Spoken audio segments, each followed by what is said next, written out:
Right, let's all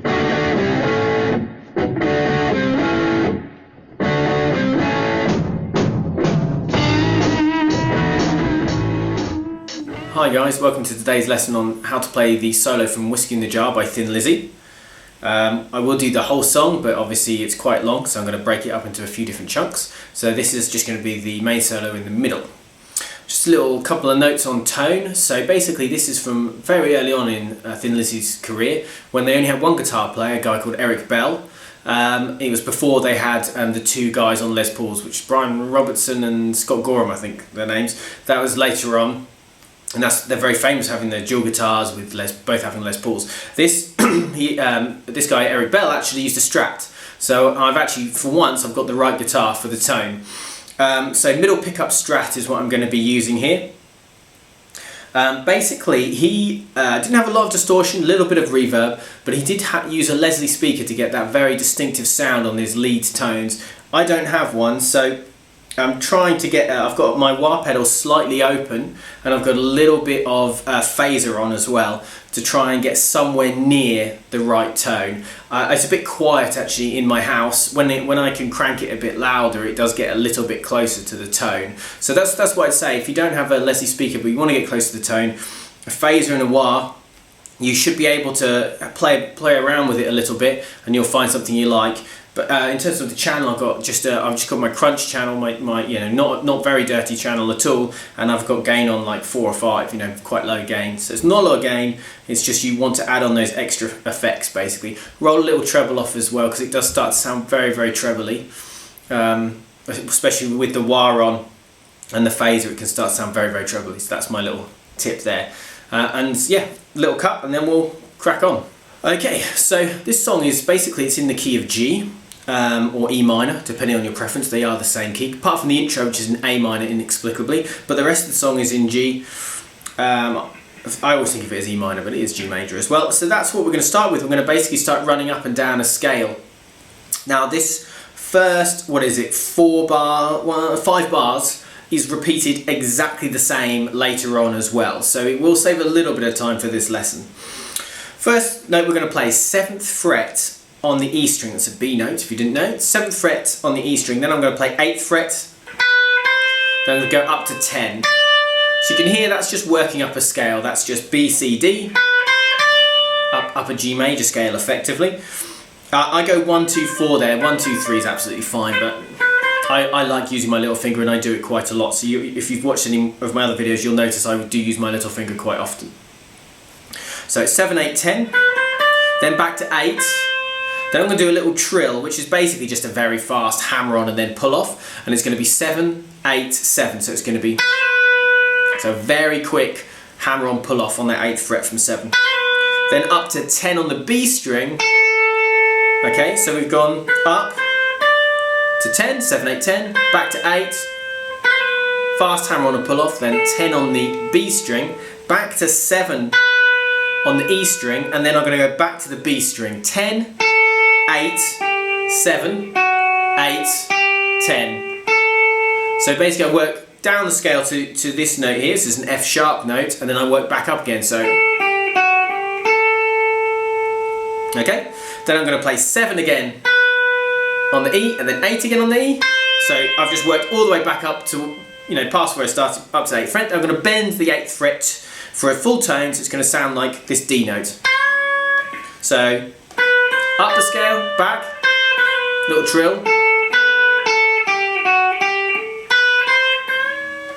Okay, then we're going to do a little position shift here. I'm going to play 7 again, then 10, and then I'm going to go to 12. And that's how I shift that position. It's just 7, 10, 12. Now I use my ring finger for that move. That would work as well, but I prefer to go. And I want my ring finger to end up on that 12 because I find that most useful for the next little bit. So I go 7, 10, 12, 1, first finger, ring finger, ring finger. Okay, so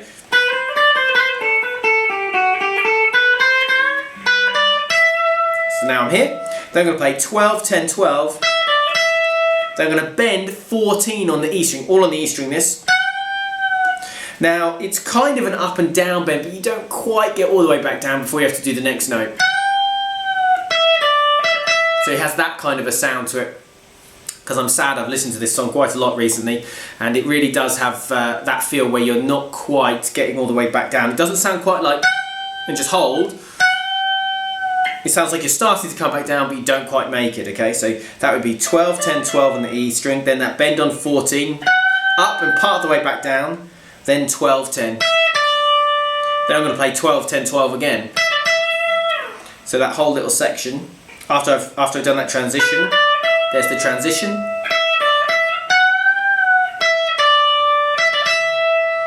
Okay, that's basically a triplet, that one. That final bit. Then I'm going to go back to 7 on the E string, sorry, it's a B note, 7 on the E string. Then 10. I completely forgot what I was doing then. Then 10, then I'm going to slide 10 back to 8. Like that, so I go. Then 7 on the E, 5 on the E, then on the B string, 8, 6, 5. Okay, so we have changed the scale slightly now, because you will notice we're not playing that 7th fret as we played earlier, which is G major scale. We've moved that F sharp back to an F, which is C major scale, and this is as we're playing over the C chord, because effectively this first part of the solo is all played over the verse chord sequence. Okay, which is basically G, E minor, C, G. That's the chord sequence. So we've hit the C chord, so very cleverly and very nicely he adjusts the scale that he's using from G major to C major. And the way he does that is this little section, he just changes that one note, because that's the difference between the two scales. Yeah, that F note there, 6th fret on the B string.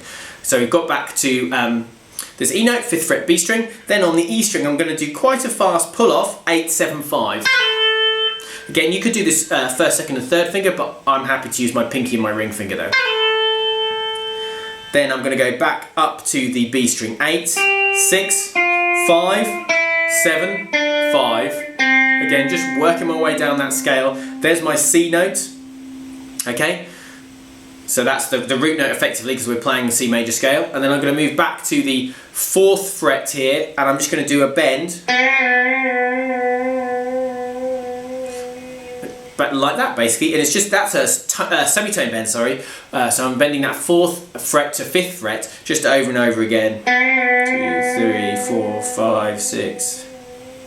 It's about 9 I think. Let me count, I've written it down. 1, 2, 3, 4, 5, 6.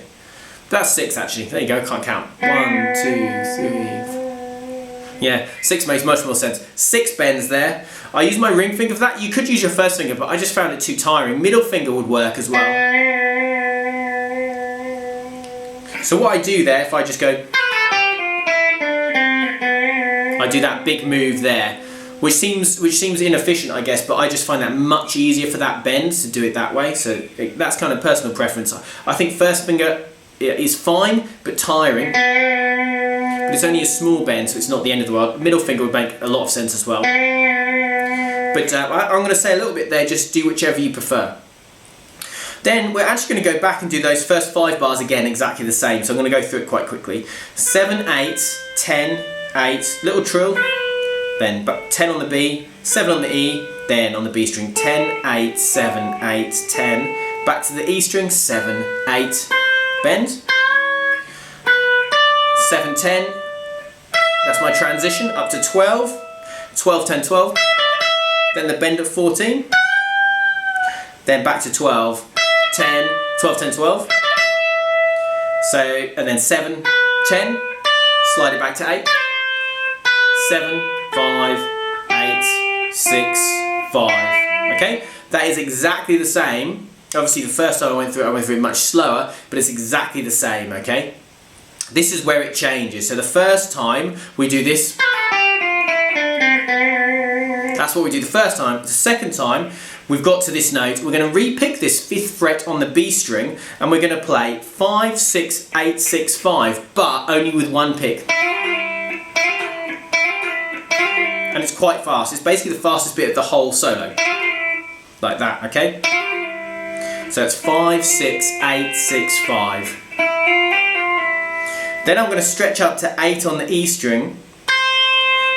Then I'm going to play 8 on the B string. Now you can go, there is actually what I do if I'm thinking about it. I go pinky for the 8 on the E string, and then I go ring finger for the B string 8th fret, just to save myself time. Then I stretch up my pinky, to the 10th fret E string. Then I play 8th fret B string. Then I play 12th fret E string with my pinky. Then back to that 8th fret B string. Okay, so that transition: 8th fret E, 8th fret B, 10th fret E, 8th fret B, and then 12th fret E, 8th fret B. So you can see there, pinky, ring, pinky first is how I play that to get the most efficient way to play that basically. So I have to move my hand as little as possible, that's what I'm trying to say. Then G chord, but a D-shaped G chord, not down here or down here. This chord shape. So this is going to be 7th fret on the G string, 8th fret on the B string, and then 7th fret on the E string. It's quite hard to see because of the angle that the camera's at, so that I can fit in all my frets easily. But that is a D shape. That's just a normal D shape, but I'm playing it at 7 and 8 basically. So 7, 8, 7. Play that once with a down pick. Then I'm going to play it again. Then I'm going to put my pinky on the 8th fret, so it becomes a G sus4, and then back to the normal, D shape, but obviously G chord, so it's down. So just pinky on for that one. I do those all with down picks, like that. Then I'm going to do some sixths. So sixth is just where we play through parts of a scale, but the notes are 6 notes apart within the scales. That's why they're called sixths. So it's going to be 10th fret on the D string and 10th fret on the B string. Now I'm going to strum that. I'm not going to hybrid pick it so I get that noise. I'm going to strum it so I get that noise. Okay? So I have to deaden that G string. Very easy to do with your middle finger there, so you deaden that G string. So middle finger plays 10th fret D string, ring finger plays 10th fret B string. Then the next sixth I'm going to play is 9th fret D string with my middle finger, and then 8th fret B string with my first finger. Then I'm going to go back to 10 and 10. Then I'm going to go up to 12, 12. Okay? Then I'm going to do an open D string. Then I'm going to play a G power chord here, so it's 5th fret D string, 7th fret G string. Okay, and that's my G power chord down there. So that little section there, so we do this little D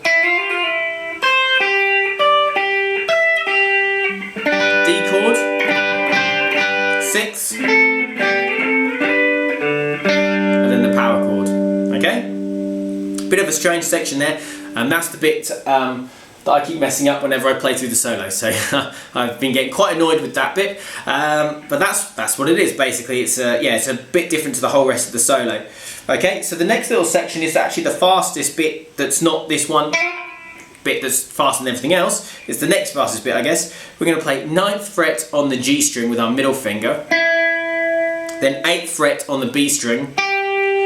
Okay, so then we're going to play 10th fret on the B string. I'm going to bend that up a tone so it sounds like a 12 twice. Now this is where we are now playing over a D chord. So we've moved our chord sequence from the verse chord sequence, which is G, E minor, C, G. We're now playing over the chorus chord sequence, which is D, C, C, G. Effectively it's it's 4 bars of C in the middle. So we've just hit that first D chord.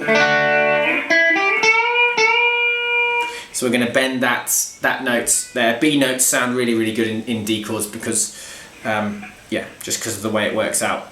What is the B's like the 6th, isn't it? Yeah. So the B's are 6th in the key of D. So it sounds really, really nice hitting that D chord, and an A sounds nice because it's the 5th. So it's a nice move bending the 5th up to the 6th. It sounds cool. So that's 9 on the G, then 8 on the B. Then we're going to do that bend, 10th fret B string twice, so a tone bend, A to a B note. Then I'm going to play 10 again on the B, 8 on the B. Then I'm going to move up to the G string and do a little bit of a repetitive lick. I'm going to play 9 on the G, then I'm going to hammer on 7 to 9. Then I'm going to move to the B string and play 8, 10, 8 with one pick. So it's 8, hammer to 10, pull off to 8. Then I'm going to go back and play 9 on the G, and do another hammer on 7 to 9, then another 8, 10, 8. Okay, so you end up, if I do that little lick slowly, it's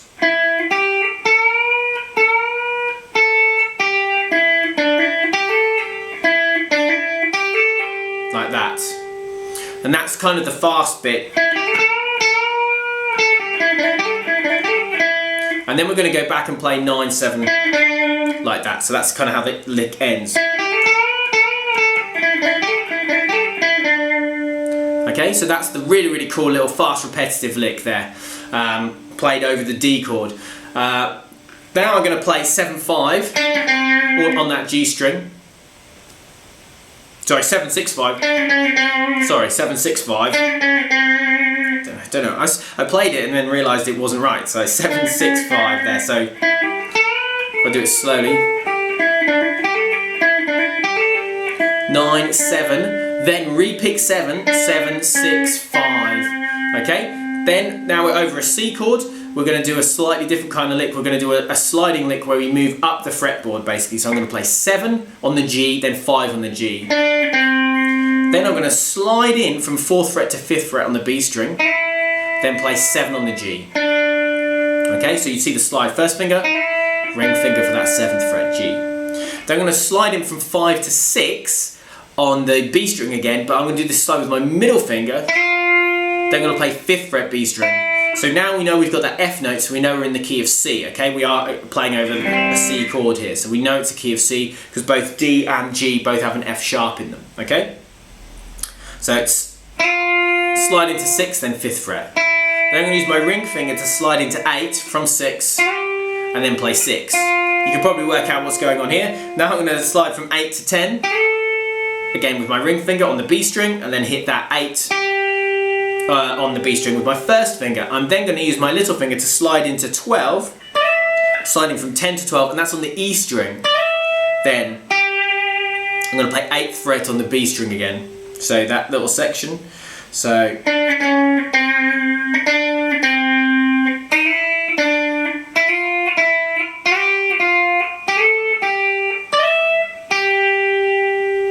cool. Now I'm going to do a little double stop, a la kind of Jimi Hendrix. I'm going to do hold down the 8th fret B and E string, and I'm going to hammer onto the B string 10th fret, like that sound. Then I'm going to play that 8th fret B string. You can hit them both, it's fine. That works as well. Then I'm going to do the same thing but at 3rd fret. So I'm going to do a double stop, 3rd fret B and E string, hammer onto the 5th fret B string. Then do another, then pick those 3rd frets again. So I've got 8 and 10, then 3 and 5. Then I'm going to slide from 5th fret with my middle finger, 5th fret G string, with my middle finger I'm going to slide all the way up to 14, like that. Then I'm going to play 13 on the B string, then I'm going to play 15th fret on the B string, then I'm going to bend it twice.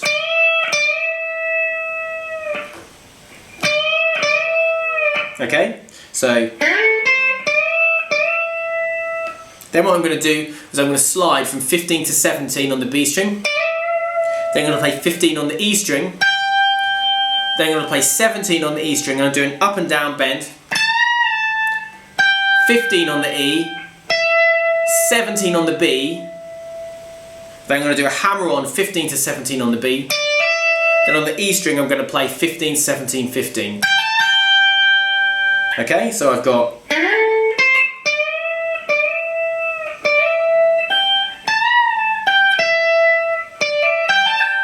now it's hard to tell, but I think there's a pull off from that 17 to that 15, but it's very hard to hear. So I don't mind if you just go.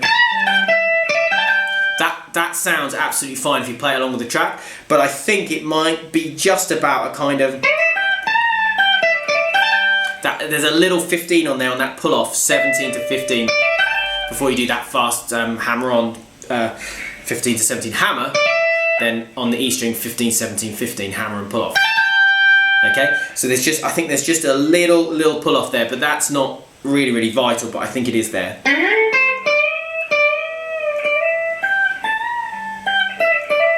Yeah, like that basically. Then you go into main riff. That's it. So that's the solo. So it's a really interesting solo where he starts in G and then he flicks to the key of C basically when he's playing over the C chord by just not playing an F sharp note, just playing an F note. So just that small change. Very clever, and he works really nicely. Yeah, It's quite a long solo, but because you've got those 10 bars of it, basically, it's just a 5-bar repeat. So it's not quite as scary as it first seems. There's really the two difficult bits are when you've got the kind of the chordy in the 6th. Because that transition, as I did, I slightly fluffed it then. But that's the bit from that I keep messing up, and so I find that that's quite difficult. And then the next bit afterwards is quite fast. There's a couple of faster bits near the end, which again might push your technique if you're not used to doing those kind of things.